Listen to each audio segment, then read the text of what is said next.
हाँ, good morning students. बातें चल रही थी प्रॉपर्टीज ऑफ कोलाइड सॉल्यूशन की। उसमें अपन ने बहुत सारी बातें कर ली थी। Heterogeneous nature, colloids particles are heterogeneous in nature, ठीक है। It's have to phase system. Second properties we will discuss in stability of colloid solution. Stability of colloid solution, ठीक है, मीन्स क्या होता है, ठीक है। Colloid solution are the more stable compare to real solution and suspension, ठीक है। Third properties is colloid colligative properties. There are the four type of colligative properties. First is lowering in vapor pressure, second is elevation in boiling point, third is depression in freezing point, fourth is osmotic pressure, ठीक है। तो अपन क्या बोलेंगे, colligative properties को follow करता है कौन, colloidal solution. Colloidal solution are follow colligative properties like real solution. Fourth point जो अपन ने बात करी थी वो अपन ने फिल्ट्रेशन की बात करी थी। तो अपन ने क्या बोला था, colloids particles are filterable by animal membranes, does not filtrate by the simple filter paper. Fifth जो अपन ने प्रॉपर्टीज पढ़ी थी वो थी तेरी बेटा इसमें काइनेटिक प्रॉपर्टीज, ठीक है। काइनेटिक प्रॉपर्टीज में अपन ने क्या डिस्कस किया था, अपन ने बात करी थी ब्राउनी मोशन, ठीक है। तो मैंने क्या बताया था, ब्राउनी मोशन की डेफिनेशन क्या बताई थी बेटा, ठीक है। ब्राउनी मोशन में होता क्या है कि when colloid solution are the viewed under the powerful microscopes, the colloidal particles appear to be a state of continuous zigzag motion all over the field of view, ठीक है। That is called Brownian motion, ठीक है। ये बात अपन ने बताई थी, या ब्राउनी मोमेंटम भी बोल सकते इस चीज को। यह बातें अपन ने बताई थी, ठीक है। हाँ, दूसरा, ब्राउनी मोमेंटम डिपेंड किसके ऊपर करता है, the motion is independent of the nature of the colloids, ठीक है। जो ब्राउनी मोशन है ना वो इंडिपेंडेंट होता है नेचर ऑफ कोलाइड्स, ठीक है, but depends on size of particles and viscosity of solution. ये बहुत इंपॉर्टेंट बात थी जो मैं बताना भूल गया था ब्राउनी मोशन में, ठीक है। तो तू लिख ले दोबारा से एक बार के लिए ब्राउनी मोशन। जो कौन सा पॉइंट था तेरा, जो फिफ्थ पॉइंट की बात कर रहे थे अपन, वो थी तेरी ब्राउनी मोशन, ठीक है। तो brownie motion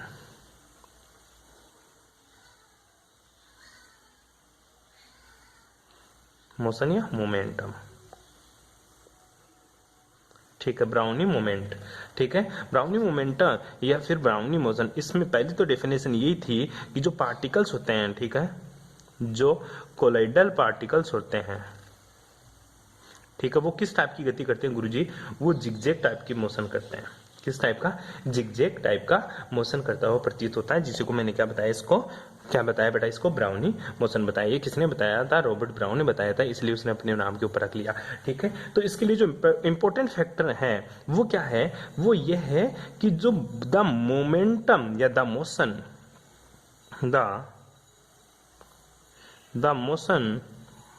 is independent on nature of colloids, ठीक है। जो कोलाइड्स के नेचर के ऊपर डिपेंड नहीं करते, लेकिन ये किसके ऊपर डिपेंड करते हैं, डिपेंड ऑन, ये इंपॉर्टेंट बात है, किसके ऊपर डिपेंड करते हैं, depend on size of particles and viscosity.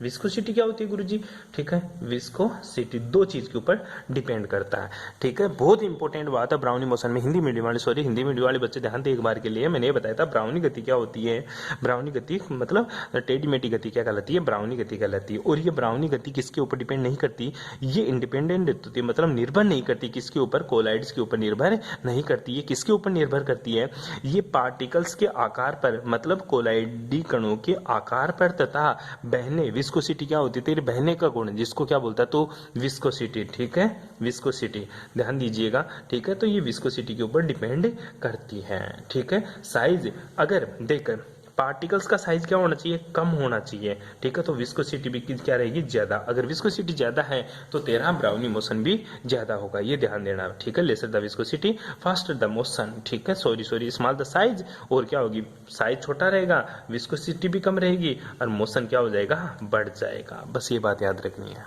दोबारा समझे, ठीक है।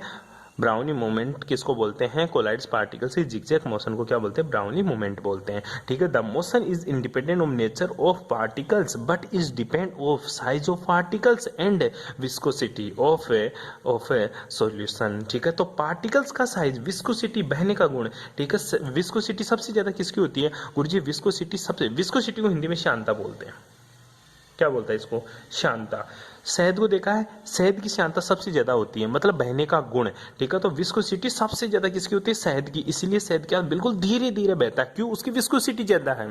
पानी की विस्कोसिटी कम होती है, इसलिए पानी को फर्श पे डालते ही वो बहुत ज्यादा फैलता है, लेकिन शहद को फर्श पे डाल तो वो धीरे धीरे फैलेगा, और पानी को डालते ही वो पूरे फर्श पर फैल जाता है। क्यों? पानी की विस्कोसिटी कम होती है और शहद की विस्कोसिटी ज्यादा होती है। और विस्कोसिटी डिपेंड किसके ऊपर करती है? Viscosity are dependent on solute particles, और पार्टिकल्स की साइज छोटी, विस्कोसिटी कम, तो मोशन ज्यादा। बस ये बात आपको ध्यान देनी है, ठीक है बेटा जी। आगे चलते हैं, छोटी सी बातें और करते हैं थोड़ी थोड़ी। उसके बाद में जो अपना पॉइंट आता है बेटा, वो पॉइंट आता है तेरा किसका? प्रकाशिक गुण है। कौन सा गुण बेटा? प्रकाशिक गुण। छठी जो प्रॉपर्टीज है तेरी 6 नंबर की, जो 6 नंबर की जो प्रॉपर्टीज है बेटा, वो है तेरा प्रकाशिक गुण। हिंदी में, इंग्लिश में क्या बोलेंगे इसको? ऑप्टिकल प्रॉपर्टीज, ठीक है। ऑप्टिकल प्रॉपर्टीज मीन्स इसको। अब ऑप्टिकल प्रॉपर्टीज में अपन क्या डिस्कस करेंगे वो देख गुरुजी। ऑप्टिकल प्रॉपर्टीज, ऑप्टिकल प्रॉपर्टीज मतलब प्रकाशिक गुण, मतलब ऑप्टिक्स के प्रति इसका क्या नेचर है, ठीक है। नेचर किसको लेकर? ऑप्टिकल। ऑप्टिक्स क्या मतलब? प्रकाश। प्रकाश को लेकर कोलाइड्स पार्टिकल्स का क्या नेचर है भाई, वो चीज अपन इसमें पढ़ने जा रहे हैं, ठीक है। ध्यान दीजिएगा। तो ऑप्टिकल नेचर को बताया किसने? टिल्डन ने बताया। किसने बताया बेटा? वो टिंडल ने बताया था। टिल्डन इफेक्ट भी बोलते हैं इसको। कौन सा इफेक्ट है? Tilden effect. हिंदी में क्या बोलेंगे इसको बेटा? यही बोलेंगे इसको, टिल्डन इफेक्ट। टी है रे टी, ये हिंदी वाले। टिंडल इफेक्ट, टिंडल प्रभाव, ठीक है बेटा जी। आओ देखते हैं क्या ऑप्टिकल प्रॉपर्टीज को हिंदी में क्या बोलेंगे? प्रकाशिक गुण, ठीक है। अब मैं मानता हूँ, जहाँ तक मुझे लग रहा है इंग्लिश मीडियम वालों को कोई प्रॉब्लम नहीं होनी चाहिए बोलने में, ठीक है। फिर भी अगर कोई दिक्कत है भाई वो बोल सकता है मेरे को, ठीक है जी। देखिएगा, ऑप्टिकल प्रॉपर्टीज या टिल्डन इफेक्ट है, ठीक है। तो टिल्डन इफेक्ट है, ठीक है। पहली बात तो टिल्डन इफेक्ट होता क्या है गुरुजी? हिंदी मीडियम वाले बच्चे देख ले एक बार के लिए, ठीक है। हुआ क्या? टिल्डन नामक का एक साइंटिस्ट था। उसने क्या किया बेटा जी कि उसने काम बहुत मस्त बड़ा किया, चंगा काम किया उसने एक लाइट सोर्स ले ली, ठीक है। थोड़ा सा एक्सपेरिमेंट करके दिखा देता हूँ तेरे को। उसने क्या लिया गुरुजी? उसने एक लाइट सोर्स ऑफ लाइट ले लिया, ठीक है। ये सूर्य भगवान को नीचे उतार लिया उसने, ठीक है। सूरज को यहाँ ले आया, ठीक है। ये क्या है तेरा? ठीक है, ये क्या है तेरा? सोर्स ऑफ लाइट, ठीक है। फिर क्या किया उसने? लगा दिया यहाँ पे एक लेंस लगा दिया। क्या लगाया बेटा? एक लेंस लगा दिया। लेंस क्या करता है? किरणों को एक जगह केंद्रित कर देता है। पढ़ा करते थे तुम कहाँ? कक्षा 10 में। कक्षा 10 में आपने लेंस पढ़ी थे, ठीक है। तो मेरे को नहीं पता यहाँ पे कौन सा लेंस यूज किया, लेकिन तू मेरे को बताएगा कौन सा लेंस यूज किया उसने, ठीक है। देख लेना एक बार, शक्ल से भी तेरे को पता चल जाए तो, ठीक है। ये लेंस उसने यूज किया और उसने क्या किया? बड़ा इंटरेस्टिंग काम किया, ठीक है। पहले रखा उसने एक रियल सॉल्यूशन। क्या रखा बेटा उसने एक ट्रू सॉल्यूशन रख दिया। कौन सा सॉल्यूशन बेटा? ट्रू सॉल्यूशन रख दिया। ये ले भाई, भर दिए इसमें ट्रू सॉल्यूशन, भर दिया ट्रू सॉल्यूशन, ठीक है। तो उसने लाइट इससे पास करी, ठीक है।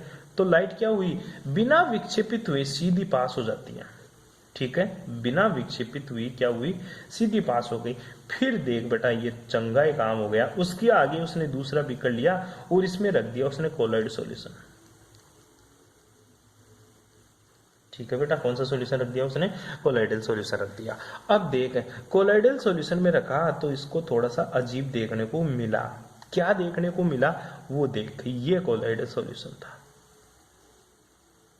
ठीक है। उसको क्या देखने को मिला? जब रियल सॉल्यूशन रखा तो प्रकाश की किरणें बिल्कुल आर पार हो गई, पार्टिकल्स के साथ कुछ नहीं किया। लेकिन जब इसने आगे क्या रखा? उसने रखा कोलॉइडल सॉल्यूशन, तो देखा गया, उसको पाया कि जहां से लाइट घुसी ना, ठीक है, और जहां से ये दूसरी वाली लाइट घुसी, तो वहां वाले पार्टिकल्स क्या होने लग गए गुरुजी? यहाँ वाले पार्टिकल्स चमकने लग गए। ये पार्टिकल्स क्या होने लग गए? चमकने लग गए। मतलब जहां जहां लाइट गिरी इसके ऊपर, वहां वहां पार्टिकल साइन होने लग गए, मतलब चमक आने लगे पार्टिकल्स में, ठीक है। इसी को क्या बोलते हैं अपन? टिल्डन प्रभाव बोलते हैं। इसी को क्या बोलते हैं? टिल्डन प्रभाव बोलते हैं। क्या हुआ, ठीक है, एक बार के लिए हिंदी मीडियम वाले बच्चे देखिएगा। टिल्डन ने पाया कि जब एक तीव्र प्रकाश पुंज को किसी कोलाइडी विलयन से गुजारा जाता है तो प्रकाश पुंज का मार्ग उसी प्रकार दीप्तमान होकर चमकने लगता है जैसे किसी अंधेरे कमरे के छिद्र से आते हुए प्रकाश के धूल के कण चमकते हैं। यही प्रभाव क्या कहलाता है? टिल्डन प्रभाव। ठीक है बेटा जी, हिंदी मीडियम वाले बच्चे फिर से देखिएगा एक बार के लिए। हुआ क्या एक्चुअल में, यहां से जब प्रकाश की किरण गई, ठीक है, तो हुआ क्या, ये आगे वाले पार्टिकल्स में जैसे ही प्रकाश की किरण गिरी तो ये पार्टिकल्स चमकने लगे। किस तरह से चमकने लग गए? मैंने तेरे को कल बताया भी था कि जब तू अंधेरे कमरे में एक लाइट सोर्स से कोई प्रकाश की किरण आती है तो उस किरण को या उस लाइट से जो आने वाली किरण को देखा कर वो चमकती हुई नजर आती है। पहली चीज तो उसमें पार्टिकल्स मोशन करते हुए नजर आती है, जिसको अपन का बोला ब्राउनी मोशन बोला। ठीक है, और वो पार्टिकल्स क्या होते हैं? चमकते भी है गुरुजी। वो पार्टिकल्स क्या होते हैं? चमकते हुए भी हैं। ठीक है, वो किसकी तरह चमकते हैं? जिस प्रकार तेरे कोलाइड्स पार्टिकल चमकते हैं। इसी को टिल्डन ने क्या बोला? टिल्डन इफेक्ट बोला। क्या बोला बेटा? टिल्डन इफेक्ट बोला। अब मोटी बात फंसती है ये कि सर ट्रू सॉल्यूशन के पार्टिकल्स नहीं चमके, कोलाइड सॉल्यूशन के पार्टिकल्स चमके, इसका क्या रीजन है मोटा? ठीक है, इसको समझने के लिए बेटा जी आप थोड़ा सा ब्रेक लगाइए। कब तक? जब तक मैं इंग्लिश मीडियम वाले बच्चों को थोड़ी सी बातें नहीं बता दूं इसके बारे में। ठीक है बेटा जी, आओ इंग्लिश मीडियम वाले बच्चे ध्यान से देखिएगा एक बार। टिल्डन इफेक्ट सिंपल सी बात है, इसने एक लाइट सोर्स लिया। क्या लिया? Light source. ठीक है, तो लाइट सोर्स लिया तो हुआ क्या? The Tyndall effect is due to the fact the colloids particle scattered light. मतलब कोलाइड्स पार्टिकल ने क्या किया होगा? लाइट को स्कैटर किया होगा। ठीक है, स्कैटरिंग लाइट का नाम सुना होगा आपने। ठीक है, स्कैटर्ड लाइट होती है ना, वो चमकते हुई लाइट दिखाई देती है। ठीक है, light in all path of beam. ठीक है, all direction in space. The scattering of light imitated the path of beam in the colloid dispersion. ठीक है, कोलाइड डिस्पर्सन की वजह से ये पार्टिकल्स क्या होने लगे? मेरे स्कैटर होने लगे। ठीक है, बस मोटी सी बात यही रखनी है कि हुआ क्या, ये किस तरह से हुआ। जिस प्रकार से तू एक चीज और देख सकता है, ठीक है, लाइट बीम तो तू देख ही सकता है। तूने फिल्म देखी होगी पिक्चर हॉल में जाकर, ठीक है, सिनेमा में गया होगा। तो सिनेमा में क्या होता है? सिंपल सी बात है, सिनेमा में जब अपनी एलईडी सामने वाली जो स्क्रीन होती है, स्क्रीन के ऊपर अपन ने देखा होगा पीछे से कोई लाइट डालता है, तब जाकर उसमें क्या आते हैं?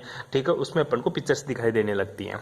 ठीक है, क्यों? क्योंकि पीछे से कोई लाइट डालता है। तो सिनेमा हॉल में पूरा अंधेरा करने के बाद में तू उस लाइट सोर्स को आते हुए देखना, कभी देखना, अगर तू बैठे ना कभी देखे किसके साथ मूवी, तो तेरे को पता चल जाएगा। ठीक है, कहाँ जब ध्यान तेरा उस लाइट्स के ऊपर होगा तभी तेरे को पता चलेगा। तो ध्यान कृपया करके लाइट पे रखे और कहीं नहीं। तो लाइट्स को देखते टाइम पे देखना एक बार के लिए, वो लाइट्स क्या होते हैं? उस लाइट्स में छोटे छोटे पार्टिकल्स आते हैं और वो चमकते हुए दिखाई देते हैं। ये बहुत गजब का एग्जाम्पल है भाई, सिनेमा हॉल वाला। रूम वाले लाइट में तो क्या होते हैं? पार्टिकल्स का साइज बड़ा होता है तो कुछ पार्टिकल्स चमकते भी नहीं है, लेकिन उसमें जो पार्टिकल्स होंगे ना वो 100% तेरे को चमकते हुए ही दिखाई देंगे। ठीक है, तो Tyndall effect can be observe during the projection of feature in the cinema hall due to the scattering of light by the dust and smoke particles present there. Tilden effect is observed only when the following two conditions are satisfied. Hindi medium वाले English medium वाले बराबर। मैंने बताया कि जो Tilden प्रभाव है वो ट्रू सॉल्यूशन के पार्टिकल से नहीं चमकते और कोलाइड सॉल्यूशन के पार्टिकल चमकते हैं। ऐसी क्या कंडीशन है गुरुजी जिसकी वजह से इसके पार्टिकल चमकते हैं, इसके पार्टिकल से नहीं चमकते? आओ चेक या देखते हैं। ठीक है, पहली बात, क्यों चमकते हैं? बड़ी इंटरेस्टिंग पहली बात है। ठीक है, तो पहली जो बात है वो डायामीटर। ठीक है, the diameter of the disperse particle. ठीक है, डिस्पर्स पार्टिकल्स, ठीक है, is not much smaller then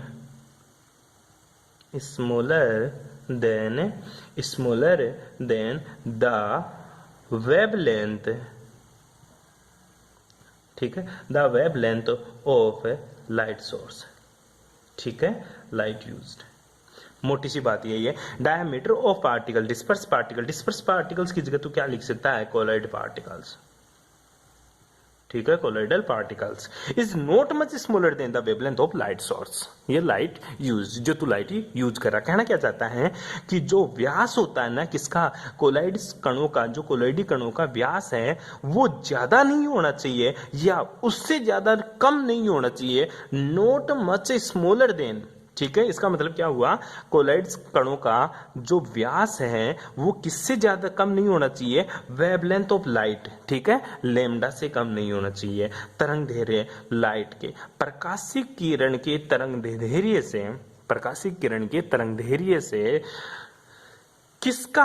dispersed particle मतलब कोलाइड्स कणों का डायमीटर कम नहीं होना चाहिए।